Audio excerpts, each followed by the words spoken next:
Olá, meninos e meninas, tudo bom?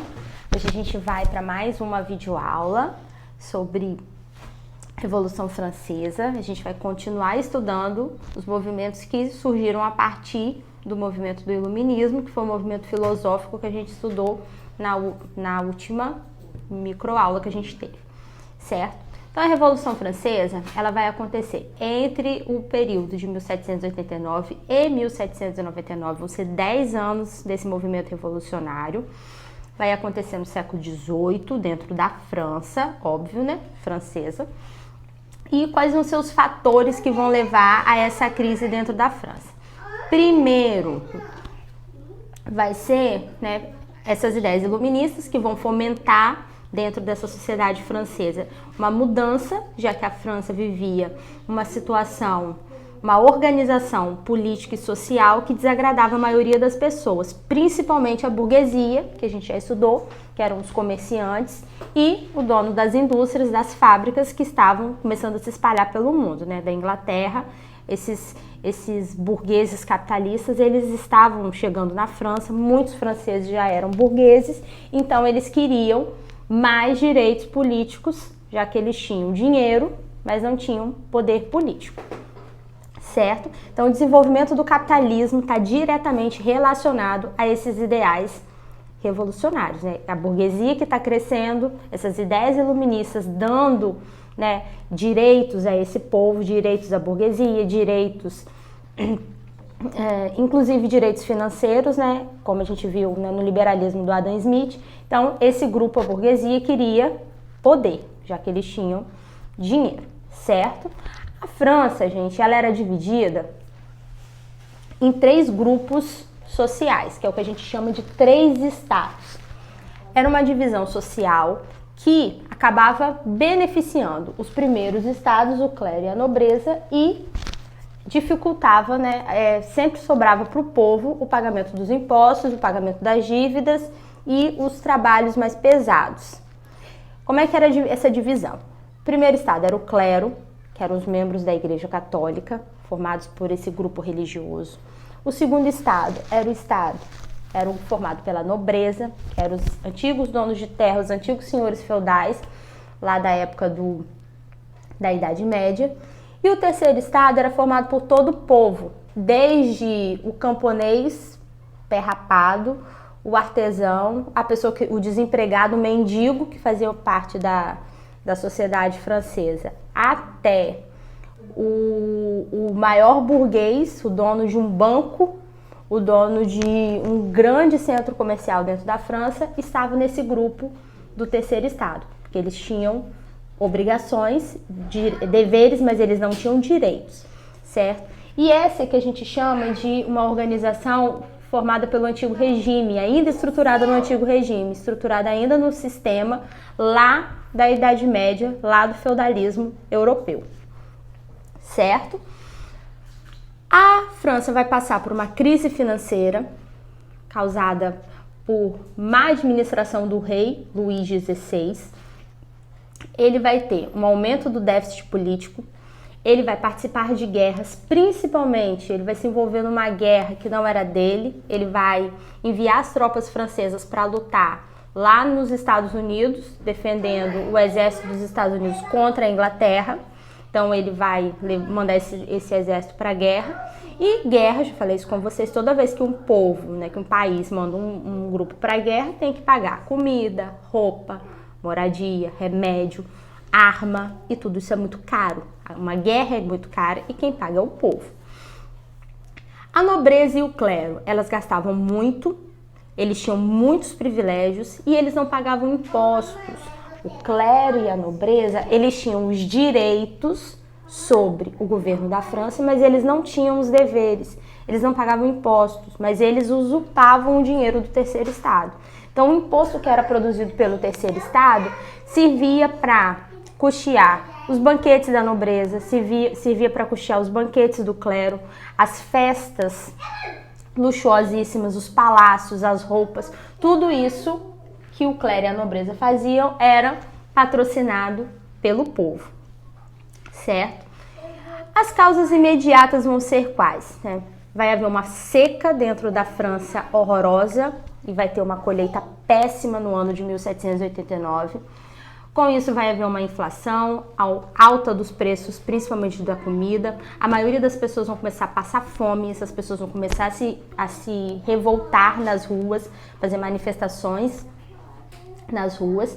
E, por conta da guerra, o rei vai convocar os 3 estados para poder decidir a respeito de medidas para poder solucionar a crise. E qual era a medida que o rei vai propor? Que o terceiro estado pagasse mais imposto. Então vai se reunir os 3 estados e essa reunião funcionava da seguinte maneira: cada um desses estados tinha direito a um voto. E geralmente o que acontecia? Clero e nobreza votavam juntos, então eles tinham 2 votos e o povo tinha um voto só. Então ficava 2-1.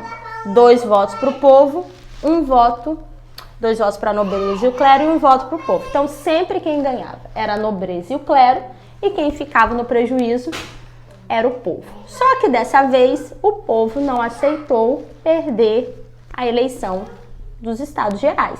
Eles foram para a rua e começaram uma manifestação. Eles começaram a discordar, porque a maioria dessas pessoas aqui do terceiro estado estava passando fome, estava passando necessidades terríveis. Então, como é que eles vão pagar mais imposto se eles não têm nem o que comer? Eles vão tirar dinheiro para pagar imposto da onde, se nem dinheiro para comer, para as coisas básicas da vida deles eles tinham. Então, eles vão se revoltar. Essa reunião vai gerar toda uma revolta. O terceiro estado vai se retirar, vai discordar e aí eles vão propor uma nova Constituição. Vão para a rua, vão fazer uma rebelião e a principal medida dessa rebelião vai ser a tomada da Bastilha, que vai acontecer no dia 14 de julho de 1789. Esse prédio da Bastilha era um prédio que era um símbolo de poder dentro da França. Era o prédio onde se concentravam as armas do exército e onde ficavam os presos políticos, que eram aqueles presos que discordaram do rei em algum momento e aí acabaram sendo presos dentro desse prédio. A Bastilha, então, ela vai dar início a essa revolução, que vai ser uma revolução patriótica e política, e vai redefinir a política dentro da França, redefinir o sistema dentro da França, baseado nessas ideias do iluminismo: liberdade, igualdade e fraternidade.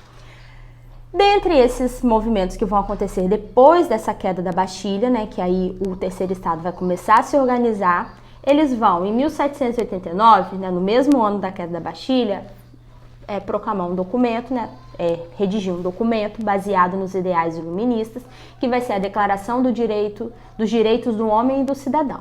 Essa Declaração dos Direitos do Homem e do Cidadão da França de 1789 vai ser a declaração que vai dar origem, séculos mais tarde, à Declaração dos Direitos Humanos, que a gente tem até hoje, que vigora no mundo. Certo? Que é uma declaração universal para proteger os seres humanos, todos os seres humanos, ok? Qualquer ser humano está protegido pela Declaração dos Direitos Humanos. E a origem dela é nessa declaração, Declaração dos Direitos do Homem e do Cidadão. Nessa declaração, os princípios que vão ser defendidos vão ser os princípios de liberdade, igualdade e fraternidade, princípios do iluminismo, e as pessoas elas não vão ser mais súditos do rei, elas vão ser consideradas cidadãos, ou seja, elas tinham direitos agora. Cidadão é aquele que tem direito, e o principal direito é o direito ao voto, ou seja, o direito de escolher os seus representantes. E nessa declaração também, todas as pessoas passavam a ser iguais perante a lei, não havia mais distinção entre um e outro grupo, entre o grupo da nobreza, entre o grupo do clero, entre o grupo do povo. Todos eram iguais. No ano seguinte, eles vão proclamar a Constituição Civil do Clero, em 1790, quando vai separar a igreja do Estado.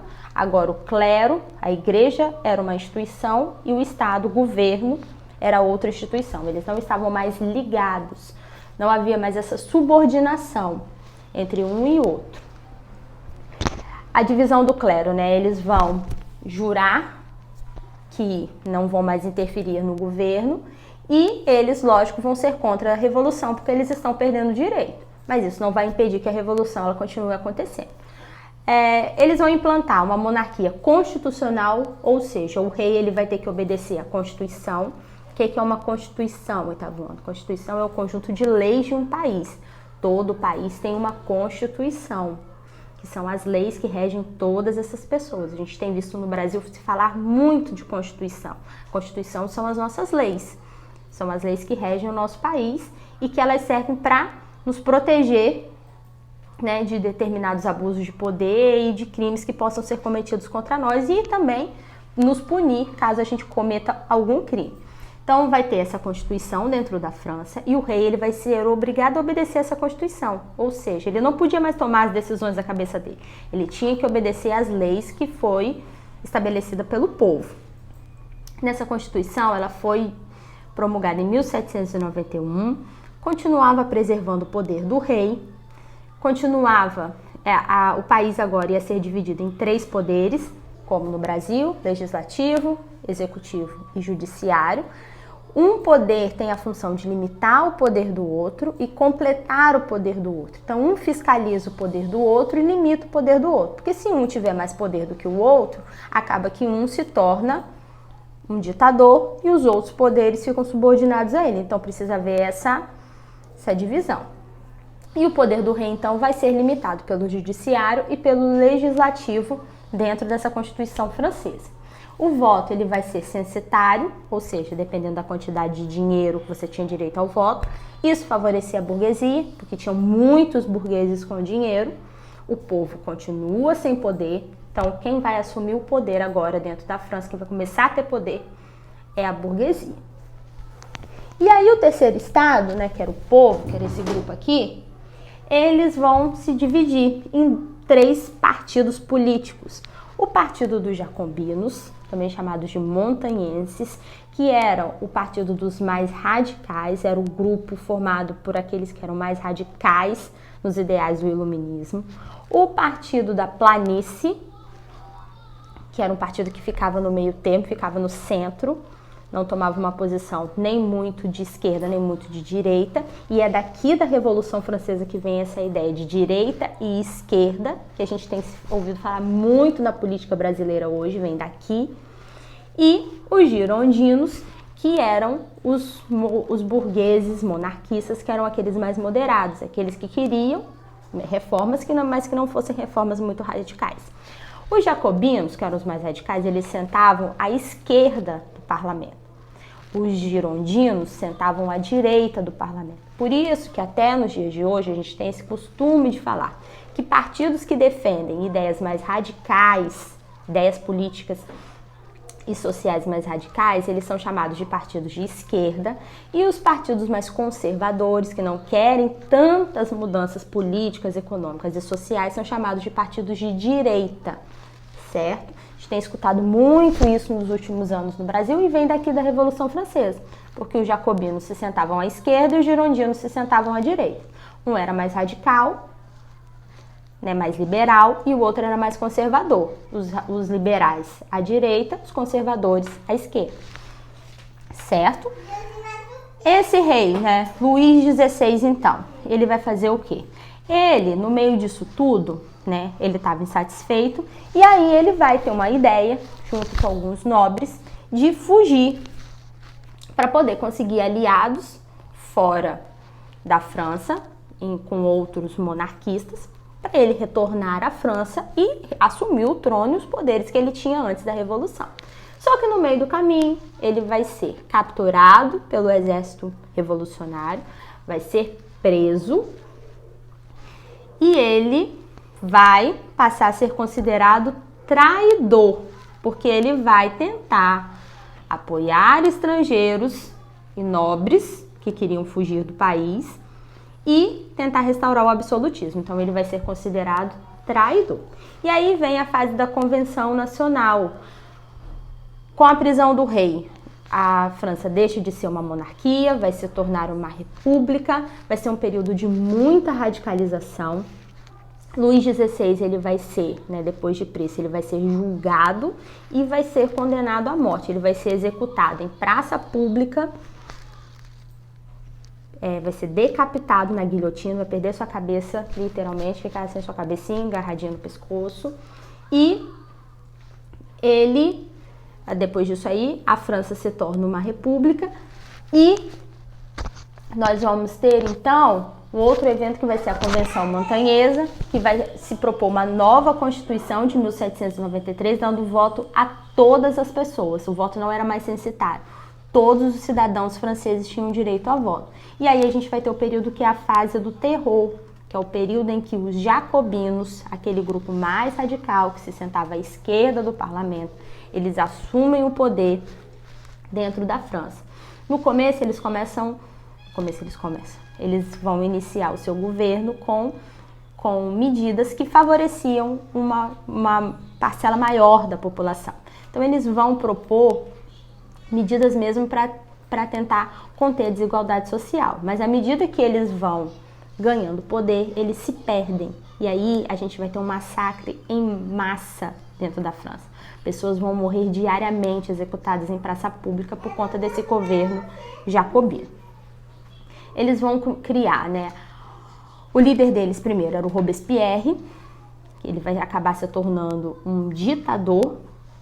Tanto criticava Luís XVI, se torna um ditador como Luís XVI.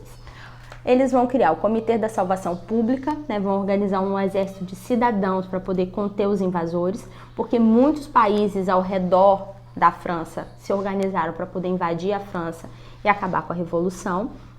Então eles vão se unir para poder tentar conter essa invasão. O Tribunal Revolucionário vai ser criado para poder julgar e condenar essas pessoas que eram consideradas traidoras. Vai perseguir muita gente, os que eram considerados inimigos, e vai matar a rodo gente na guilhotina. Muita gente vai ser morta na guilhotina por conta desse governo jacobino. O governo jacobino, então, vai acabar se perdendo, e aí a gente vai ter um outro evento acontecendo na Revolução, que é a Convenção Thermidoriana. Robespierre vai ser também julgado e condenado como traidor, vai ser executado na guilhotina por conta, né, de todos os crimes que ele cometeu, ele que era o líder. A gente vai ter o período que é chamado do Terror Branco, que vai ser a perseguição dos girondinos aos jacobinos, que também vai ser uma matança. Vai ser promulgada uma nova Constituição em 1795, outro conjunto de leis. O voto vai voltar a ser censitário e a convenção vai ceder lugar ao diretório, que é o período final da Revolução Francesa, que vai de 1795 a 1799. Vai ser um período mais conservador, onde os girondinos assumem o poder, mas também vai ser um período de muita corrupção e muita instabilidade.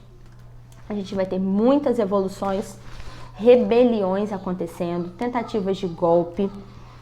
O poder político dos militares vai ser fortalecido, eles vão começar a combater inimigos externos, mas também desafiavam o governo. Aquelas pessoas de dentro do governo que discordavam deles, esses militares, eles partiam para um embate.